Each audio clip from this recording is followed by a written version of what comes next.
Hey there, Nico here from Green Space, and today we are in Palm View Millennium Village Nursery. This is the retail location for the production nursery that we have seen previously in some of our videos. We are here with Mr. Sylvester, the nursery manager, and Bernard. What is your title, Bernard? Overall manager. Overall manager, Bernard, for Palm View Nursery. And we're just here to have a look at what is hot in terms of the things that are selling at this time of year and what is also available. So let's go take a look. We opened this nursery in 2018 just to make easy for our clients to be coming here because it was so difficult for them to travel up to our production. Yes, Palembana is a distance away in the end. Yes, yes. So for those who are coming from the far side, it was difficult. So that's how we set up here. And mainly, as you can see, we have different variety of plants. Mm-hmm. Yes. So mainly here it's palms, shrubs, and hibiscus. Mm-hmm. In the other side we have mainly trees. Mainly trees, okay. So these are your Cuban royal palms. I actually see that they're on promotion at the same time, is it? Yes, they're on promotion. What makes this palm so desirable for people? The thing which makes them desirable for people is the outlook of the trunk. You know, it's very big from the bottom going up, so it looks very beautiful. Even the circumference of the base, yeah, it's big going upwards. Okay. Yes, and it can grow up to 25 meters. Very beautiful. This is a big palm then. A very, very big palm. Sure. So obviously with that kind of size, this would be something that you have to plant and give it quite a bit of space, is it? Yes. You can't plant these too close to other things. No. At least you have to give it like you can start from 3 meter plus. You know, 3 meter plus. If you're placing them together. Yeah, if you're planting them together, then they have to be at least 3 meter apart. Yeah. Okay. Yes. Okay. Now, is there, because of that size, would you suggest that people don't plant these close to a house or a wall fence or something like that? 25 meters is a very tall thing. Does it have a chance of potentially causing damage to foundations or? Not really, because you know the roots of these palms are not invasive, so they can be near to the wall or the house. Yeah. What matters just they go up. You know, they grow big in size, but they go up and they are strong enough to hold the ground. Yeah. Okay. Yes. Okay. Yeah, no, that's quite impressive. 25 meters is as tall as some of the tallest trees we have in Zambia as well. Oh, yes, but they take years to reach that size. You know? Sure. Yeah, it's not overnight in the end. No. And are these, like with most palms, they're at least long-lived, aren't they? Yeah, they survive for a very, very long time. Yes. Also, we have the Bismark Palm.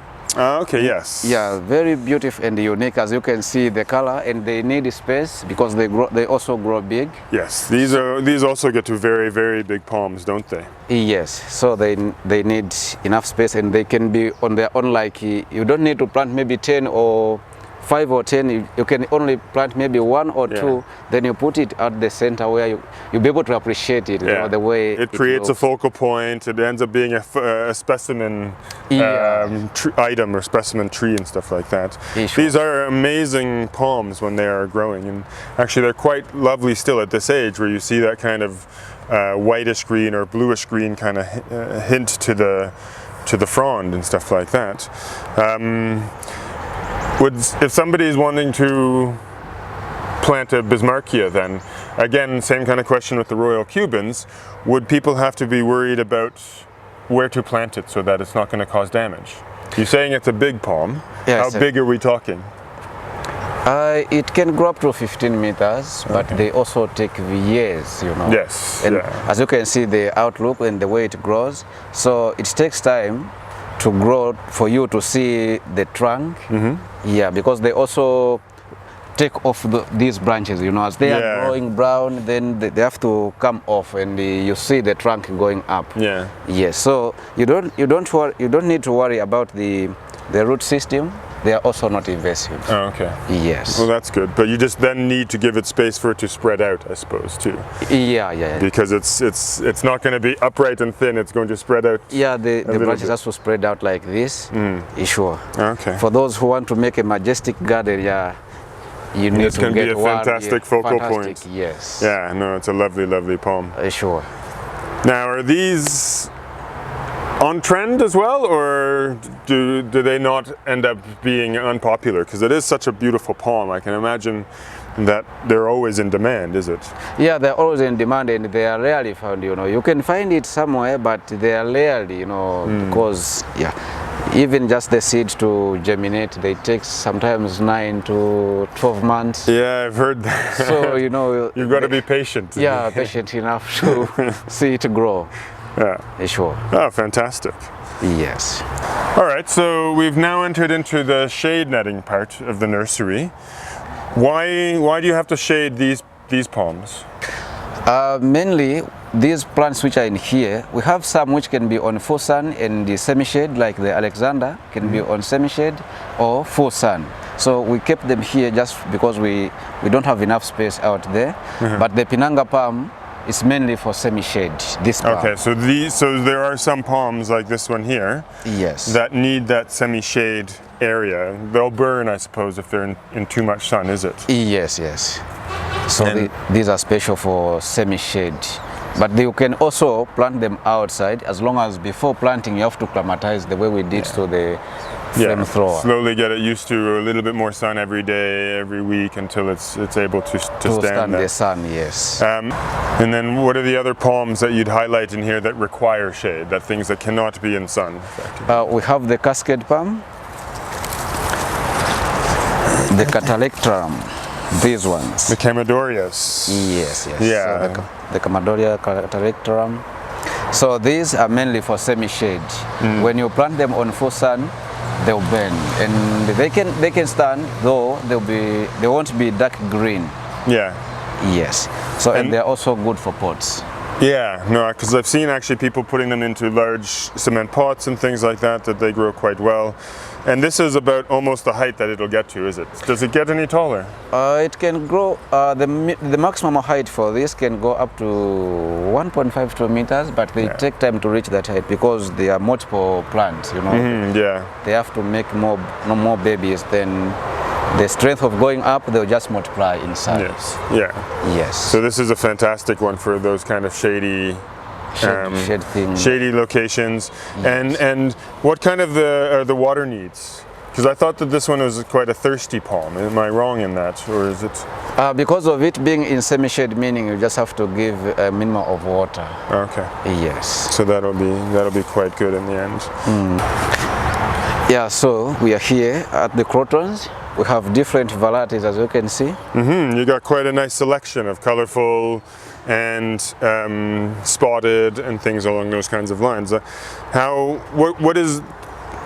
Crotons ever in trend, or is it always just a desire for?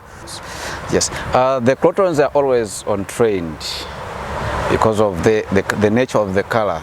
So if you want to create a bed with different colors, the flower bed, so you definitely go for Crotons.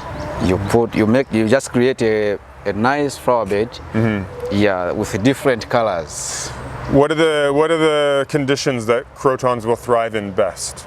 Obviously full sun, they need full sun. Yeah, they need full sun, because for them to give out the color, they need full sun. Yes. Yes, when you put them in semi-shade, meaning this color won't be like this, it will start fading into greenish. Yeah, Sure. yeah. And how much water do Crotons need?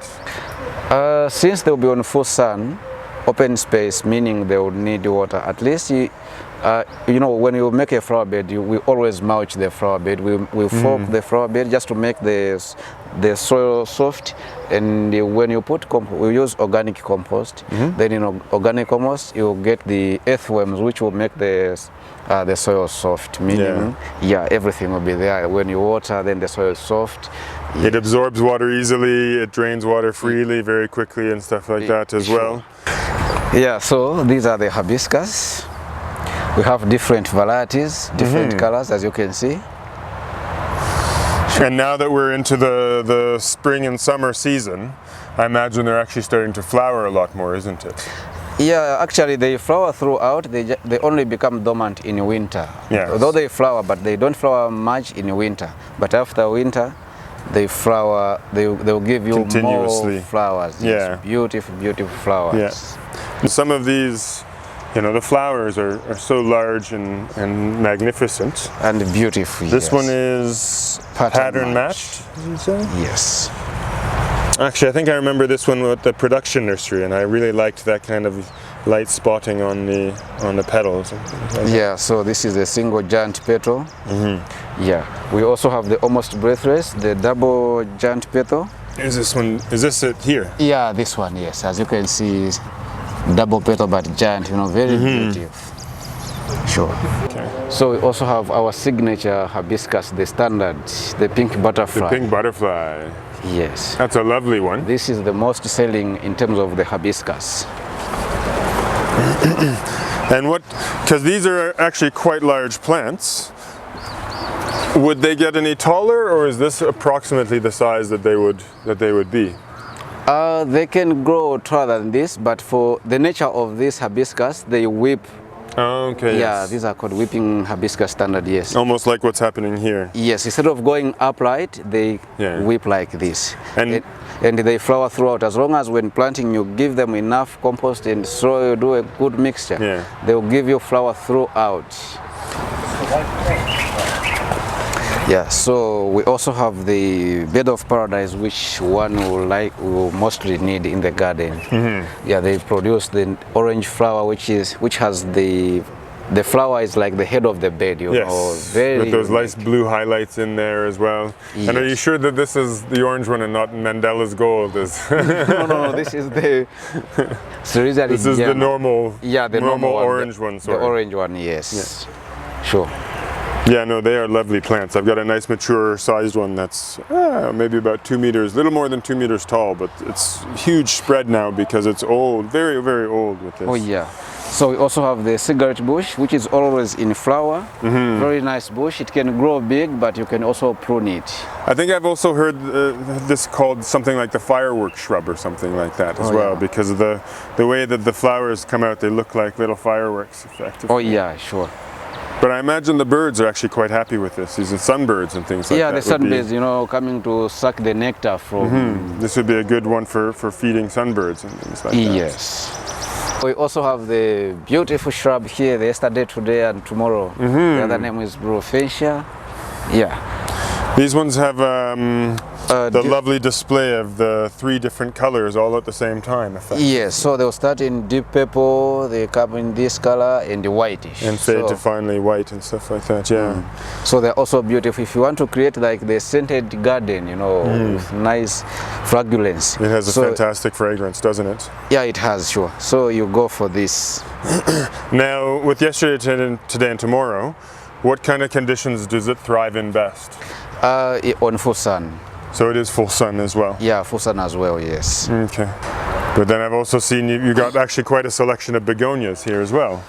Yeah, these are bougainvilleas. So we have different colors. Dolphini. Yeah, this is Dolphin. With the variegated leaves. Variegated leaves, and this one, they produce pink flowers, though they are more into forage, you know. They make the forage. The foliage is what you want to grow it for. It's not so much the flowers of what you're getting this one for. Yeah, for this one is mainly for forage. You know, they just give a little of flowers, then it's mainly forage. Yeah. Sure. Yeah. Whereas then some of these on this side here are obviously grown for the flowers. Yeah, for these ones they give more flowers. Yes. So we have this color, the grabla. We have this one. This is another variegated type here. Which yeah, it's another version. They give pink. They produce a double color of the flower. Yeah. White and pink, as you can see from here. It has a double. Oh, okay, yeah. So actually, the flowers are also variegated somewhat, eh? Yes. It's also very variegated. interesting. Sure. We have this one also pink and whitish. The bridal. Then we have the Princess Mahala. Now, are some of these more shrubby than climbing? Because I know the climbing hibiscus is what you normally see people planting, and it climbs up into trees and things like that. So for this one, they are more into climbing. So it's just it's just a matter of trimming You can prune them, you can shape. If you plant them in pots, you can shape them, they can look beautiful, like we did on that one on the pot. We'll look into it later on. Okay. Yeah, so we have the peaks there. That one grows in, that one is a shrub Pixie form. is more of a shrub, yes. Yeah, it's more of the shrub. It doesn't climb, so that one is mainly for as a shrub, you know, but they produce pink flowers, they give out flowers, yeah, very unique as well. And are these all as vigorous as the pink, or? Yeah, they're all vigorous. Yeah. So they maintain that vigor in terms of growth and and aggressiveness, I would say, Sure, with the so bougainvillea as well. the growth rate is very fast, you know. Yeah. All right, we're here with Henry at the moment. What areas do you take care of in terms of the plants here? What do you oversee? Yeah, in terms of plants, I do take care of hibiscuses and the crotons, as well as some shrubs like St. John's and some creepers. Do you have a favorite plant that you take care of? Yeah, for example, I have this pattern match. Your pattern match hibiscus is your favorite, is it? And then as well as crotons. Yeah, no, there's a lovely colors on those. Yeah. Well, thank you very much, Henry. Yeah, thank you for taking us through what you take care of here. I thank you very much for welcome. Okay. So here now we've kind of moved from the main part of the nursery onto the other side, as you say, where the trees and other things like that are. Yes. And I see this one just off the bat, and I'm actually quite intrigued by this. This is quite interesting with the yellow flowers and then these little reddish helicopter-like fruits. Yeah, the seed pod, you know. This is what we call the butterfly bush. So they start in yellow, then they end up in this seed, which looks like a butterfly. Yeah, it's quite a nice color contrast with that bright yellow, bright red against the green foliage. Yes. What kind of size of shrub will this get to? So this one, you can grow it as a creeper or a shrub. It can stand on their own, and they can also creep, you know, like from the wire fence. As you can see, it can grow over. Yes. So it can also give you the color, you know, from yellow to reddish. And is it always kind of giving you this kind of color contrast? This one always in flower, always with seeds. Yes. So from flower it goes to seed, then from seed again flower. Yeah. So it's a continuation. All right, here we are with Patrick. And Patrick, how long have you been working here at Palmview? I've been here since 2019. Up to date. Okay. Yeah. And we are in the tree section, so this is your section here. Exactly. What would you suggest when people come looking for a tree and they don't know what tree? How would you take them through maybe what it is that they're potentially looking for, or what would work best for them? Okay. Normally we ask the customers what they are looking for. If they are looking for the trees which gives nice shade, we advise them which type of trees they could plant. Yeah, because some trees have got invasive roots. Yes. Yeah, so if it is near the hole, we advise no, not this one. We can go for this one. Yeah. Exactly. And what are there any particular ones that are more popular than others? Which is the most popular tree, maybe I should ask? The most popular trees are forest mahogany and the musikiri tree. Okay. Yeah. That give a nice shade, and it's indigenous too, which is a nice side of it as well. Yes. What is your favorite though? My favorite is the forest mahogany. Because it gives nice shade. If you need a windy breaker, you can plant that one. Yeah, if you want to do a boundary, you can do with the forest mahogany. Yeah. Exactly. No, it's a lovely space. Yeah. And there are lovely, lovely specimens in here. Yeah, exactly. But thank you very much, Patrick. You are most welcome.